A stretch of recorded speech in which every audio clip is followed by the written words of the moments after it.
O sol já se escondia atrás das montanhas quando o coronel Augusto retornava à fazenda montado em seu cavalo, o passo lento denunciando o cansaço de um longo dia. O silêncio rural costumava trazer paz, mas naquele fim de tarde ele sentia algo diferente no ar, como se as sombras carregassem aviso. Ao aproximar-se da cerca principal, percebeu uma movimentação estranha perto do celeiro antigo. Primeiro pensou ser algum bicho selvagem, talvez um cachorro perdido. Mas quando ouviu o som abafado de um soluço, seu corpo inteiro se colocou em alerta. Abaixou-se e caminhou devagar, e apoiou a mão na madeira fria do celeiro. O choro era nítido agora, baixo, contido, mas desesperado. O coronel pigarreou antes de empurrar a porta. Lá dentro, sentada no chão de terra batida, estava uma mulher jovem, os cabelos desgrenhados, as roupas sujas de poeira e uma expressão marcada pelo medo. Ela parecia encolhida, como se quisesse desaparecer. Quando ouviu, seus olhos se arregalaram e ela recuou, como se esperasse agressão. O coronel ergueu as mãos, mostrando que não representava ameaça. Seu tom foi firme, mas não brusco. "Você está ferida?" A mulher demorou para responder. Observava cada gesto dele como alguém que aprendeu a sobreviver desconfiando de tudo. "Não", murmurou. "Só preciso de um tempo." O coronel percebeu o tremor em suas mãos. Percebeu também que ela tentava disfarçar um arranhão profundo no braço. "Isso não parece nada bom. Venha comigo para casa. Posso ajudar." Ela balançou a cabeça imediatamente, assustada. "Não posso ficar. Ele pode vir atrás de mim." O coronel franziu o senho, sentindo o peso daquela frase. "Ele quem?" A mulher desviou o olhar e o silêncio respondeu por ela. "O meu ex-companheiro. Eu fugi. Hoje. Ele não aceita que eu tenha ido embora." O coronel respirou fundo. A postura militar surgia naturalmente quando lidava com perigo. "Aqui ninguém entra sem meu consentimento. Você está segura." Ela fechou os olhos por um momento, deixando escapar outro soluço silencioso. Parecia estar finalmente cedendo ao cansaço. "Eu não queria incomodar." "Não está incomodando, não", respondeu ele. "Vamos sair desse frio primeiro." A mulher tentou se levantar, mas as pernas falharam. Augusto se aproximou devagar e a apoiou pelo cotovelo, guiando-a para a porta do celeiro.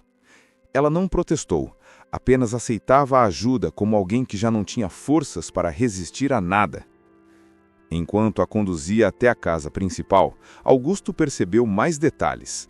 Marcas roxas pelo braço, a expressão de constante vigilância e uma tristeza profunda que parecia não caber no corpo frágil. Aquilo o perturbava mais do que gostaria de admitir. Chegando à varanda, ele abriu a porta e fez sinal para que entrasse. "Meu nome é Augusto. E o seu?" Ela hesitou antes de responder. "Helena." Augusto repetiu o nome, como se quisesse fixá-lo. "Helena, você está sob meu teto agora. Prometo que nada vai acontecer aqui." Ela olhou pela primeira vez com um pouco menos de medo. E por um breve instante, Augusto viu no olhar dela uma mistura de alívio e dor acumulada. Ela respirou fundo e deu o primeiro passo para dentro da casa, sem imaginar que aquele momento mudaria definitivamente a vida dos dois.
Augusto levantou-se devagar, olhando pela janela.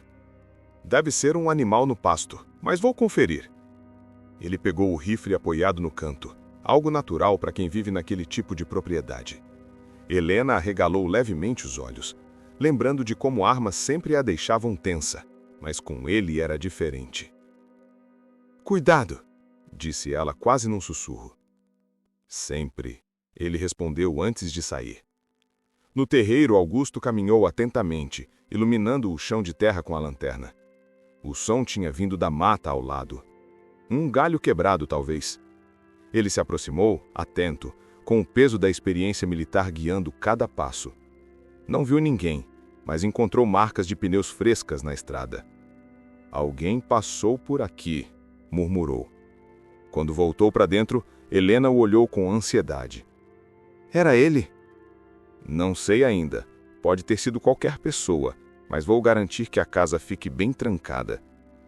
Ela abraçou o próprio corpo, sentindo a insegurança voltar. Eu devia ir embora daqui. Não vai a lugar nenhum, Augusto interrompeu com firmeza, mas sem agressividade. Se você sair agora, ele te encontra. Aqui, pelo menos, você tem alguém para te defender. Ela ficou em silêncio por alguns instantes, antes de perguntar. Por que está fazendo tudo isso por mim?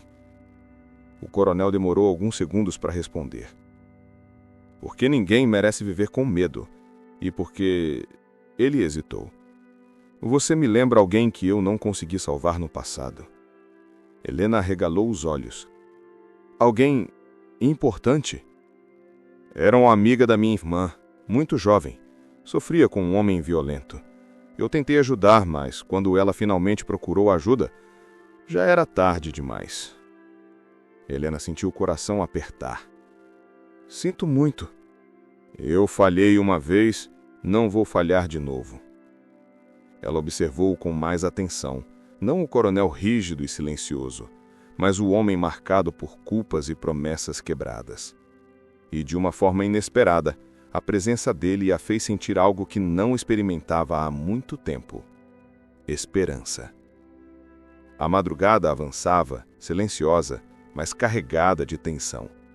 Helena finalmente adormeceu no sofá, exausta, enquanto Augusto permanecia acordado, sentado na mesa com uma xícara de café que já esfriava. Ele observava a porta, atento a qualquer sinal. A mente dele girava em volta das marcas de pneus encontradas na estrada. O coronel se levantou e caminhou até a janela, afastando levemente a cortina. O terreiro estava iluminado apenas pela lua. Tudo parecia calmo demais, e isso o deixava inquieto. De repente, Helena se remexeu no sofá, respirando de forma agitada. Augusto se aproximou rapidamente. Tá tudo bem? Perguntou, tocando seu ombro com cuidado. Ela abriu os olhos assustada, como se tivesse despertado de um pesadelo. Ele me achou. Ele estava na porta. Eu vi! Disse com a voz trêmula. Foi só um sonho. Ele tentou acalmá-la. Você está segura aqui. Helena olhou ao redor, tentando se convencer de que aquele lugar realmente era um refúgio. Desculpa, eu não queria acordar você. Eu nem dormi. E não vou dormir até não ter certeza de que você está fora de perigo. Helena tocou a manta sobre as pernas, tentando controlar a respiração. Às vezes eu me sinto culpada por ter medo, como se fosse fraqueza. O coronel se sentou ao lado dela. Medo não é fraqueza. Fraqueza é aceitar viver sob ameaça. E você teve coragem de fugir. Ela desviou o olhar emocionada. Eu pensei que nunca mais encontraria alguém que falasse comigo assim. O coronel abriu a boca para responder, mas algo na janela externa brilhou por um segundo, como se a luz da lua tivesse refletido em metal. Ele se levantou imediatamente, sem dizer nada. Helena percebeu na mesma hora. O que foi? Fique aqui, ele disse enquanto caminhava para a porta e pegava o rifle. Ele saiu e caminhou até a varanda, observou ao redor com frieza militar. Nada se movia, nada fazia barulho. Mas ele sentia que havia algo errado, uma presença invisível, um olhar atento no escuro. De repente, um estalo veio do outro lado da casa. Augusto girou o corpo rapidamente, mirando a lanterna naquela direção. A luz revelou apenas o curral vazio, mas havia pegadas recentes na terra. "Tem alguém rondando", murmurou tenso. Quando voltou para dentro, Helena estava em pé, abraçando a si mesma. "Você viu alguém?" "Não, mas vi sinais de que alguém estava perto." O rosto dela empalideceu. "Ele veio até aqui." Augusto colocou o rifle na mesa e se aproximou dela firme. "Escute, ele não vai entrar. Não enquanto eu estiver nessa casa. Você não está sozinha." Ela respirou fundo, tentando acreditar, tentando se manter firme. "Às vezes eu me sinto culpada por ter medo, como se fosse fraqueza. E agora eu tenho certeza de que não foi só um sonho." O coronel deixou um suspiro pesado escapar antes de responder. "Ele está te procurando, mas não sabe o que fazer aqui. Eu sei como pensar um tanto como ele, da forma que você não imagina." Helena ergueu os olhos para o coronel. E pela primeira vez, houve ali mais do que medo. Havia confiança. "Eu confio em você." Aquelas palavras mexeram com Augusto de um jeito inexplicável. Ele sentiu o peso da responsabilidade crescer, mas também uma determinação renovada. A partir daquele momento, não era apenas uma situação de proteção. Era uma promessa silenciosa de que, custe o que custar, ele não deixaria que a sombra que perseguia a Helena chegasse até ela novamente. A manhã amanheceu cinzenta, como se o céu também carregasse o peso daquela noite inquieta. O coronel saiu cedo para verificar novamente a estrada e as marcas de pneus. Helena ficou na varanda, observando-o com preocupação, abraçada a uma xícara de té que ele havia preparado para ela. Quando Augusto voltou, seu semblante estava sério. "As marcas continuam frescas. Ele passou por aqui mais de uma vez." Helena sentiu o peito apertar. "Então, ele realmente me encontrou." "Ele está procurando, mas não sabe onde você está", corrigiu o coronel, tentando manter a calma. "E não vai descobrir, não da forma que ele imagina." Ela respirou fundo, sentindo o vento cortar a pele. "Às vezes eu me sinto culpada por ter medo, como se fosse fraqueza." O coronel se sentou ao lado dela.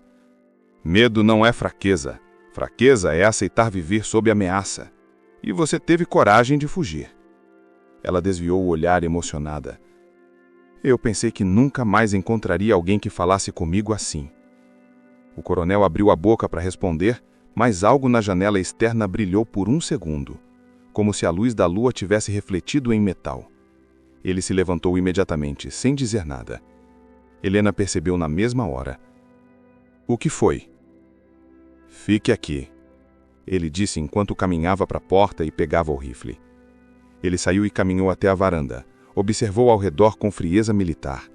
Nada se movia, nada fazia barulho. Mas ele sentia que havia algo errado, uma presença invisível, um olhar atento no escuro. De repente, o som de um motor distante cortou o clima tranquilo. Helena gerou imediatamente. Augusto virou-se na direção da estrada, atento. "Fique atrás de mim." Um carro antigo, empoeirado, avançava devagar pela estrada de terra. Não era o carro do agressor, mas também não era alguém conhecido da região. O veículo se aproximou, mas parou antes de chegar ao portão. O coronel caminhou alguns passos à frente, postura firme, mão próxima ao coldeiro. Helena observava da varanda, com o coração acelerado. A porta do carro se abriu e um homem de terno amarrotado desceu, ajeitando a gravata. "Bom dia!" gritou ele, tentando parecer amigável. "Procurando o coronel Augusto Nogueira." O coronel manteve a distância. "Quem é você?" O investigador levantou uma pasta. "Investigador particular. Foi contratado para encontrar uma mulher chamada Helena." Helena sentiu as pernas fraquejar. "Meu Deus!" O coronel estreitou os olhos, cauteloso. "Quem te contratou?" O investigador consultou uma ficha. "O senhor Marcos Ribeiro. Diz estar muito preocupado com ela." Helena cobriu a boca, sentindo o mundo girar. "Ele já me encontrou." O coronel manteve a postura firme, mas por dentro sua raiva subia como fogo. Helena não está disponível para falar com ninguém. Então ela está aqui. Agradeço a confirmação. O coronel cerrou o maxilar. Se dê por satisfeito por eu não estar de mau humor hoje. Vá embora e avise seu contratante que da próxima vez ele não precisa mandar recado. Eu mesmo vou procurar por ele. O investigador percebeu que era melhor não insistir. Voltou para o carro, ligou o motor e foi embora levantando poeira. Quando Augusto voltou para a varanda, Helena estava pálida. Ele não vai parar, Augusto. Ele nunca para. O coronel se aproximou e ergueu o queixo dela com delicadeza. Ele pode tentar o que quiser, mas agora ele mexeu com a pessoa errada. O resto da manhã foi tomado por um silêncio tenso. Helena ficou sentada atipurada na mesa, segurando a xícara com as duas mãos,